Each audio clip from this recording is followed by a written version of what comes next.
Good evening, viewers. The first instance court sentenced Kim Keon-hee, wife of former President Yoon Suk-yeol, widely known as V0, the so-called pinnacle of power, and who described herself as a person of no real significance, to 20 months in prison. The prosecution demanded 15 years, 180 months. Her sentence is 1/9 of that.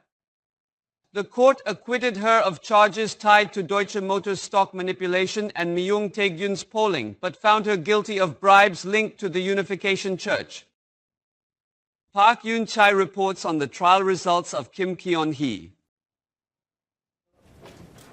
After 5 months of investigation, Kim Keon-hee was sentenced to 1 year and 8 months. Among the 3 charges, Deutsche Motors stock manipulation, Myung Tae-gyun's polling, and Unification Church payments, the court found her guilty only of brokered bribery. A Chanel bag worth 12 million won and a Graf necklace worth 62 million won were deemed valuables she accepted knowing they were tied to Unification Church ties.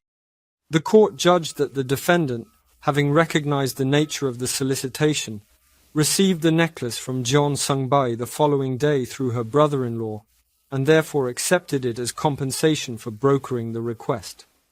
From the start of the trial, the court cited ancient Chinese philosophy and Han Feizi to stress equal application of the law, saying the First Lady is a symbolic figure with significant influence over the president.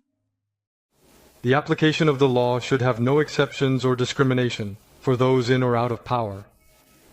Likewise, the presumption of innocence and favoring the defendant should be upheld.